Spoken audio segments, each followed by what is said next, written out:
Okay, we're now live. Hello, everybody. Good to see you for lesson number 6. And welcome to Let's Make Lunch if this is your first time. My name is Andrea Villneff, and I'm here. I regularly go into classrooms around Ontario, and even our program is across Canada. So yeah, I'm excited to bring this live right into your homes with the help of Canada Beef. Today I'm really excited because for lesson number 6 we are making cheeseburger roll-ups. I really feel like you can't go wrong with a cheeseburger, so we're gonna dive right in and show you guys how to make that recipe. So everything, just a refresher as we start off. First thing I want you guys to do is make sure that if you have long hair, you put it up. You have an apron to keep your clothes safe if you feel you need that. And also I want everybody to make sure that you wash your hands for at least 20 seconds with warm water and soap. Wash them really well, wash your thumbs, wash your fingernails, rinse off, and then make sure you dry your hands, okay? So that is exactly what we're going to do to start off with being food safe. Start off, prep your cutting board, which I have my cutting board right here. And what you do to prep your cutting board is you put a wet towel underneath it, and that helps make sure that it doesn't slip all over the countertop. I'm pushing on this pretty hard right now, so I know that when I'm chopping, it's not gonna slide around anywhere. Okay, so I've done a little bit of prep work here to start off with. I'm gonna start off with telling you guys a culinary term. I've done my mise en place, okay? Mise en place. And what that basically say is that I prepared ahead and that I prepared all of the ingredients that I'm going to need for this recipe. So I'll give you guys a quick look. You can see I kind of have stuff chopped up. I have some pre-cooked beef. I have my tortillas ready, and just being prepared for cooking from the chef world. That's mise en place. That just means you're prepped in advance. One good way to prep for mise en place, which you guys all need to do, is make sure you read through the recipe before you get started. That helps make sure that you know you have all the ingredients at home, and also so that you know that you have all of the tools at home. Because as you're reading through the cooking directions, you don't want to get halfway through the recipe and realize, oh no, I didn't have that, or I don't know where that is. Just make sure that you have everything in advance. You can do that by heading on over to canadabeef.ca, Let's Make Lunch. And they have these really handy, it's a shopping list. It has the recipe, a picture of what the recipe will look like. So it's a super handy little print off. Or if you do have an iPad or anything like that, that your family is okay with you keeping in the kitchen, you can always just follow along online at canadabeef.ca, Let's Make Lunch. And we also have all of our previous lessons as well, okay? So we're gonna hop right in. What I'm gonna do first is I'm actually going to, I have my burner right here. So I'm gonna get that going, my pan, and I'm gonna add in 2 teaspoons of oil. It's just canola oil right here. There we go. And I'm just reserving 1 teaspoon for later when we're actually going to be frying up the little rounds that we're gonna cut, okay? Okay, and now I'm adding in 1 cup of onions. There we go. There we go. The onions are in. We're gonna add in the mushrooms. You can see that I've diced them up very, very fine. We'll put that in as well. Okay. And then lastly for this part, I'm gonna add in a 1/4 teaspoon of salt and pepper, which I have measured out right here. Sprinkle that over top of everything. You can kind of see how it's looking. Here we go. Getting a good view of it. Okay, and now while I'm waiting for that to kind of cook, so mushrooms carry a lot of water in them, and as well as onions. So I'm just trying to cook basically quite a bit of the water out. And you'll see the kind of consistency we're going for. we really want this onion and mushroom mixture to imitate the same style and texture as the ground beef that we are going to be using in this recipe. Okay, because it blends in better. It adds additional nutrients to the dish as well. And it's just better when it blends in well all together, okay? So while this is cooking, what I want to do is I'm going to touch base again because we haven't really talked about knife skills since lesson 1. So in case anybody, if this is their first lesson or they're just hopping in, I did want to go over a little bit more about the knife skills because really I just talked about the chef's knife, which is the most commonly used knife, especially if you're a professional chef. Very important knife. But I did want to show you guys actually how to use a smaller knife as well, just so that if you guys just aren't comfortable using a chef's knife right away or anything along those lines, this is a good introductory knife basically. Okay, so we'll head over and do that while this is just cooking away. It's all mixed together now, so you guys can see that. Mixed together. The burner is also just taking a little time to heat up, but I can hear it start to sizzle. It smells absolutely fantastic in my kitchen right now because I have the pickles, I have the cheese, I have the meat, I have stuff, onions sizzling away. So already in my house, and I'm sure if you guys have your ingredients out already at home, you can already tell. It already smells like a cheeseburger in here. So I am definitely ready for lunch right now. Okay, so I'm just gonna point you guys down to see the knives and the cutting board a little bit better. Okay, so what I do have is I have some mushrooms here that I wanted to use an example. So mushrooms are a perfect thing to try and cut for the first time because they're really soft. So it's really good practice. I also want to remind everybody at home, please, please, please have your parents around if you're going to be working on your knife skills. I just want to make sure that everybody is being safe at home, but it is important to learn how to use these tools at the same time. So just please make sure that your parents are around and that you're following my safety precautions, okay? Okay. So as mentioned, our very first safety precaution was that you want to make sure that you put, you want to make sure that you put a wet paper towel underneath, a wet paper towel or regular towel. I have a regular towel under there, just to make sure that nothing's moving around at all. And I will give some tips on using your chef's knife again. We're going to go over that. But I also wanted to introduce the paring knife right here, okay? So with the paring knife, it's very commonly used in the culinary world to kind of, you use it to peel things, or you would use it to make, but it's safer, I would say, for you guys at home if you're going to peel something like a carrot, that kind of thing. There's tons of peelers. I'm sure everybody has a peeler at home, and it's just really easy and fast that way. And also this is used in a lot of times, like if you're making like a decorative strawberry that you want to fan it out, you would use this paring knife basically. So I'll kind of just show you guys some tips. Very similar to a chef's knife in that, as always, you want to keep your fingers tucked, okay? Everybody at home, make the claw, right?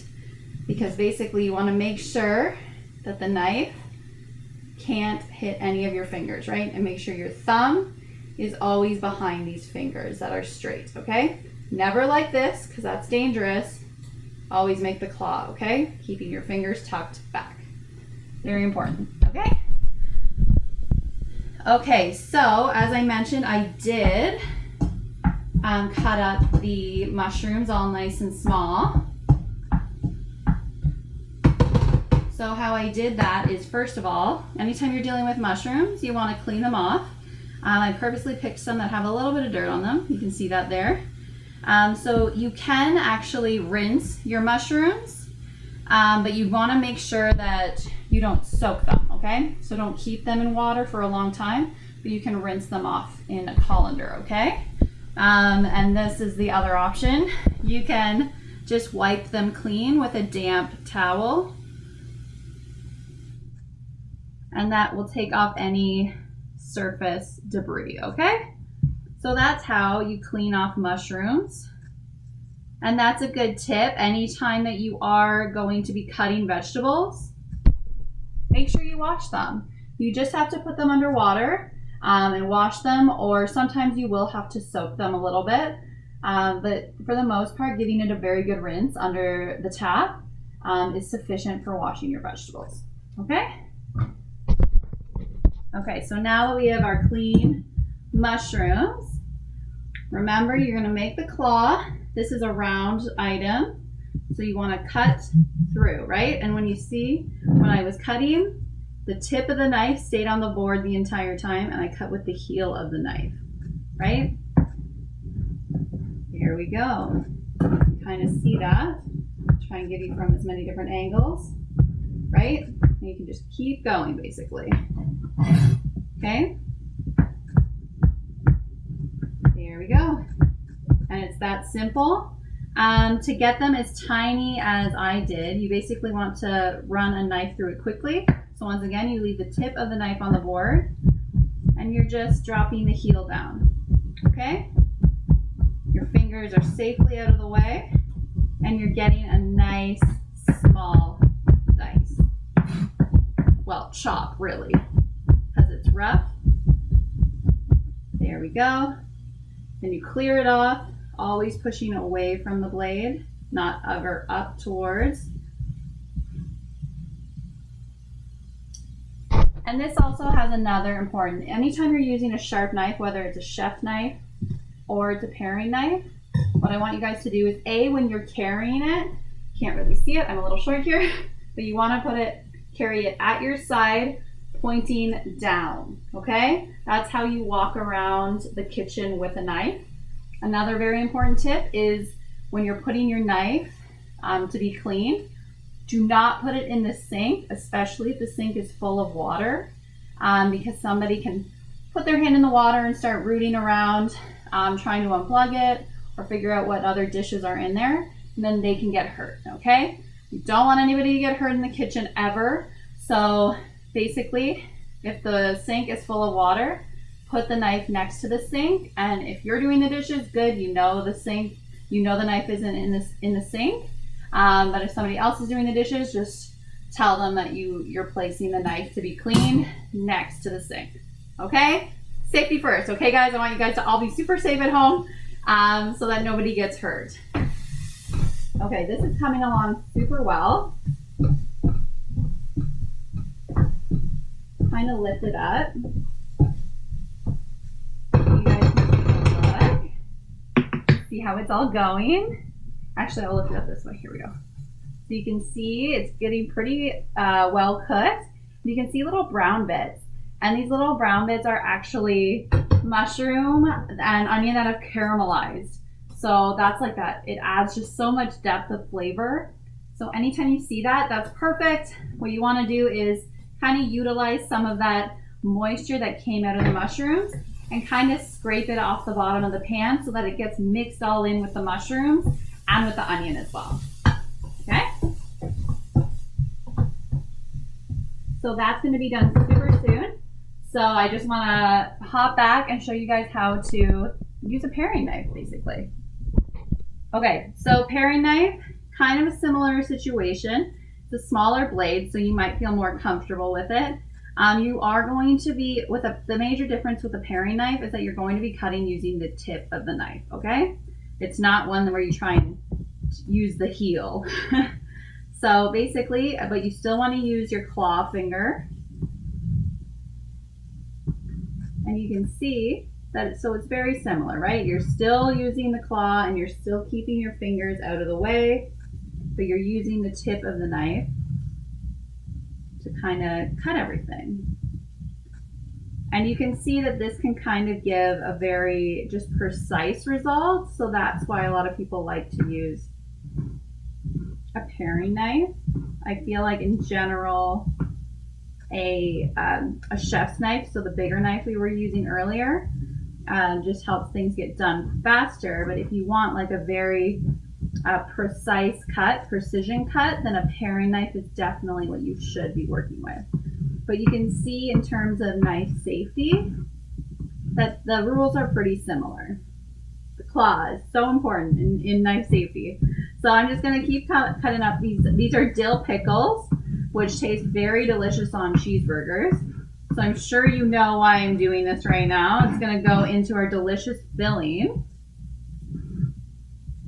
And it's only a 1/4 cup that goes in because dill pickles have such a nice, delicious flavor, and it goes a long way in these.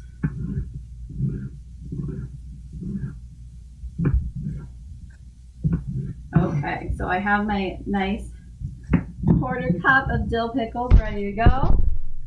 This is done. Fully cooked. You can tell there's not a lot of moisture left in the pan, so you know that it's done, okay? And you can see that it's kind of imitating the same consistency as ground beef, which is what we're going to be using. So I'm just going to transfer this over to a bowl. So I keep talking about using ground beef in this recipe, but what you can also do is that this recipe is fantastic for using up leftovers. So it's we said a cup of ground beef.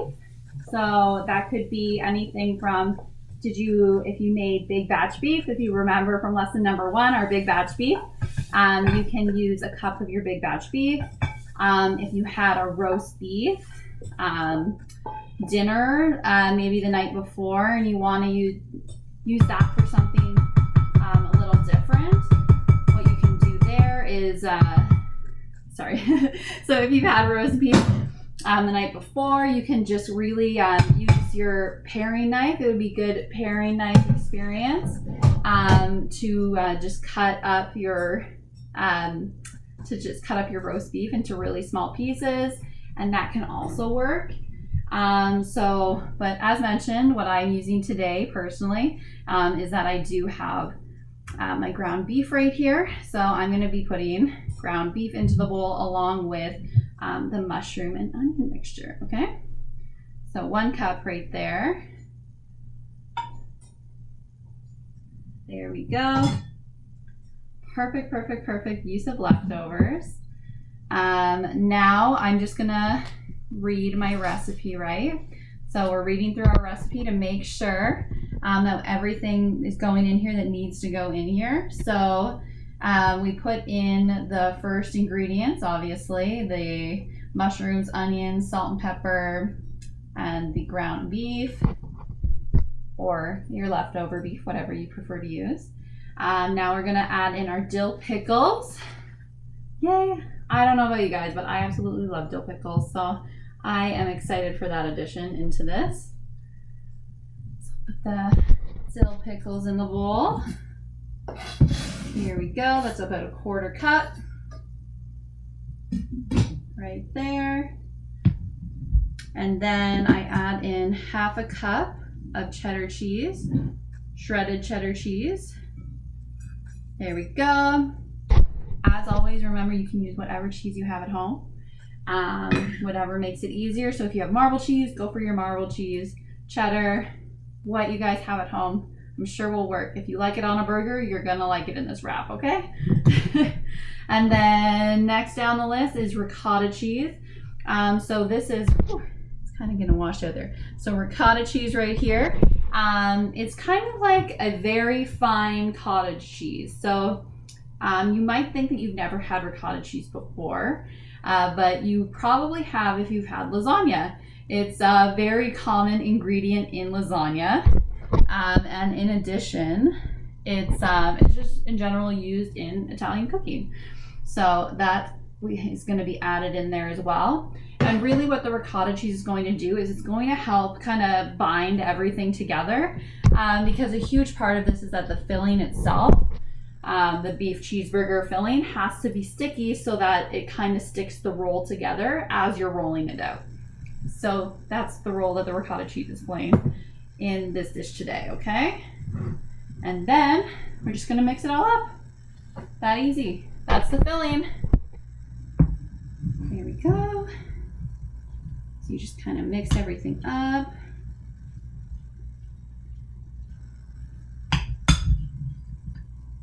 So this recipe, it's a cheeseburger roll-up.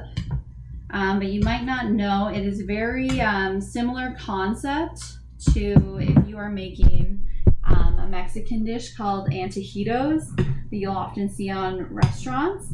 And basically what antojitos are is it's a mixture of cream cheese and jalapenos, maybe a little bit of other stuff, and then you roll it up in the tortillas like we will with this dish, pan fry it on each side, and then you serve it with sour cream and salsa for dipping. So it's also so this is kind of like a take on an antojito. Okay, so we pretty much have this all mixed up. I will say you want to make sure that it is really mixed up so that kind of the ricotta cheese is everywhere, because that's going to be what's kind of sticking everything together. So this mixture is just a touch wet, and that's what we're going for, okay? If it's too dry, it won't stick together, okay? There we go. Okay, so that's all mixed up. I'm gonna kind of get rid of these mushrooms over here for a second, just because we're gonna use the cutting board to do the whole roll-ups, okay?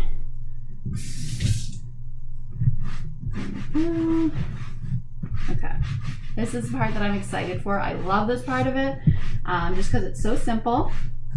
And you just want to basically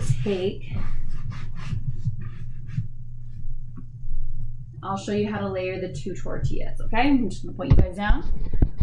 So, start out with a tortilla like this, and then you want to lay the other one just a little bit over top, okay? So that basically this part and this part are the same thickness, okay? Like across. They just kind of evenly match up. I'm using whole wheat tortillas today. As always, I like to recommend from a nutrition standpoint that you try and make at least 50% of the carbohydrates that you're eating throughout the day. Try and make them whole grain, and kind of experiment with what you like. I found that whole wheat tortillas are a really easy way to get more fiber into my diet,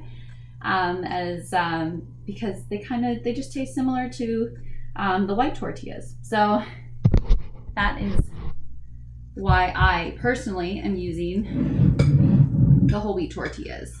Okay, so we're going to take about half of this and we're going to spread it across, okay? So that it's kind of, and I'm going to roll from this way, so I'm going to kind of put a little bit more of the filling this way. There we go. And so this recipe specifically does make, so you will need to have 4 tortillas, so it'll make 2 of these like large logs that you can then slice to make your roll-ups, okay? There we go. Maybe that's not quite half. There we go. Kind of keep spreading it. There we go. That seems pretty good, pretty even. Try and get it somewhat close to the edges. There we go. And that's basically what you're going for. Then what I'm going to do is I'm going to take, actually I will load a little bit more up here. There you go, see? So that way your first tuck, you get quite a bit in there. And you just want to tightly roll it up, okay? There we go.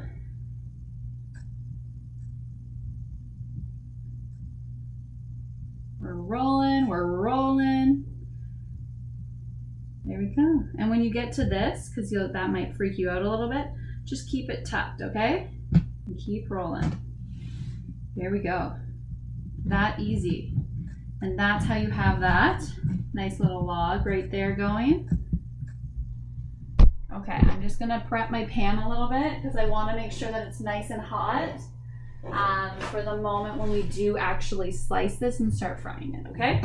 So I would recommend right now at this stage, if you're rolling, that you consider getting a pan ready so that you can pan fry, okay? I'm just giving this pan that I just used to cook the mushrooms in, a quick little wipe out. And that's going to be the pan that I use, okay? So I'll pull this over so you guys will be able to see it a little bit better. And I'm going to start preheating it, okay? I'll also put a teeny tiny bit of oil into the pan. This will help just to make sure that the antijitos aren't going to stick onto anything. Grab my trusty spatula. Okay, here we go. I also actually find with these that if you can't, the spatula actually isn't always the best thing. I would also just recommend using tongs, because that way if they start to unspiral, you can kind of clamp it together so that it doesn't fall apart, okay? Here we go. So we can start cutting our rolls.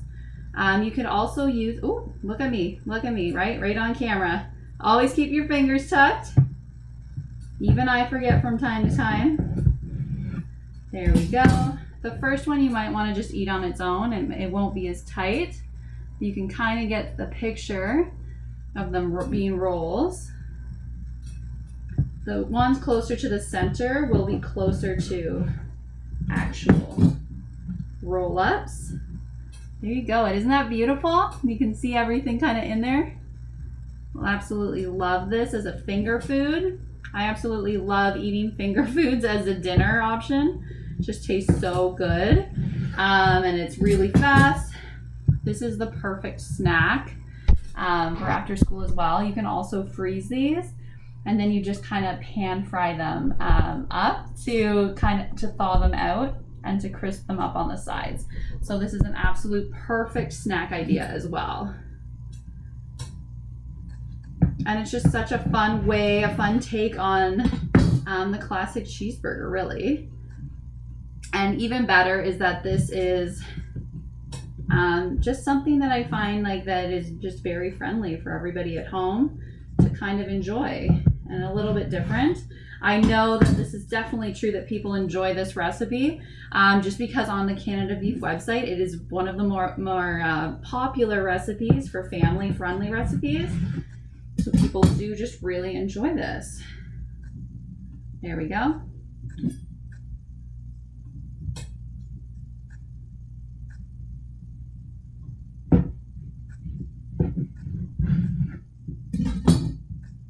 Here we go.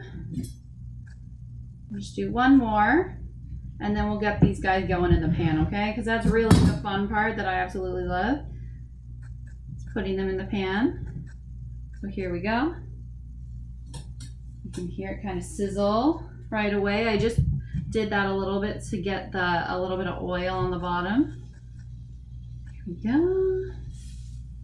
There we go. And you can see it's nice to use tongs because not all of it doesn't stick fully. If there's no filling, it won't stick. So it just helps you keep things together a little bit.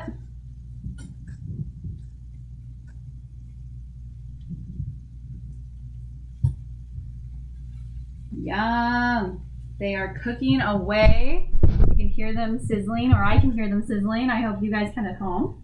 And then you can kind of just take a look at what I have here. Right? They're just cooking away. And I'm actually, instead of using my spatula, I am going to use my tongs, okay? So I'll just grab those quickly.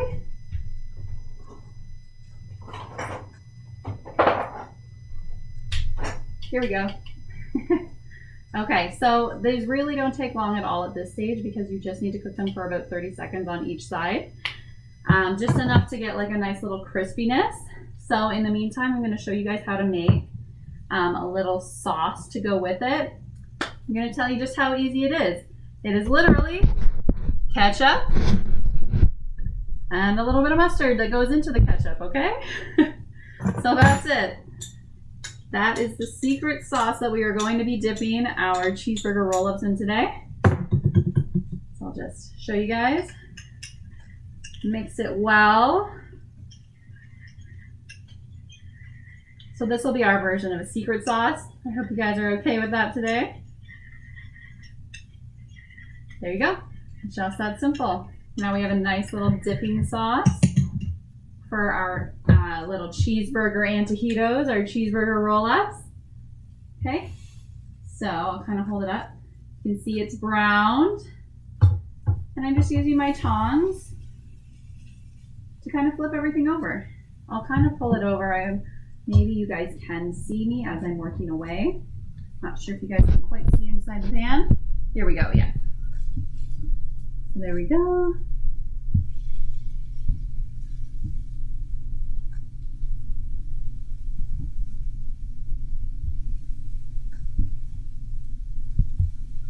There we go, and everything in here is already fully cooked, right? Because we're using our leftover beef.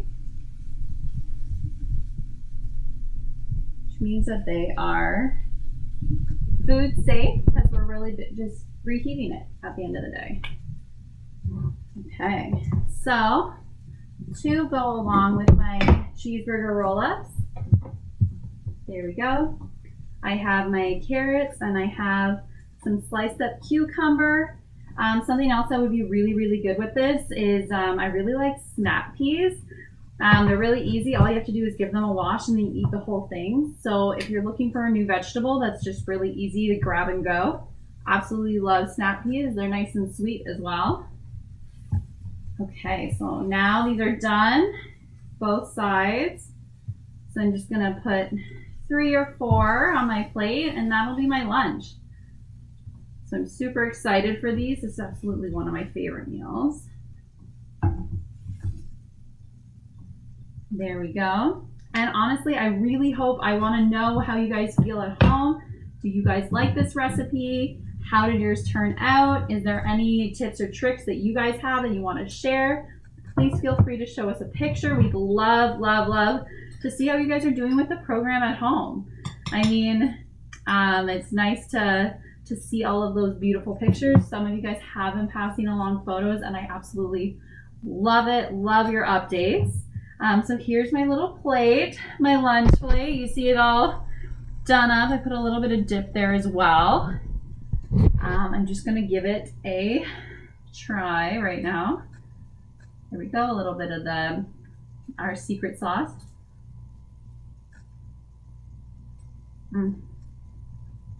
So good.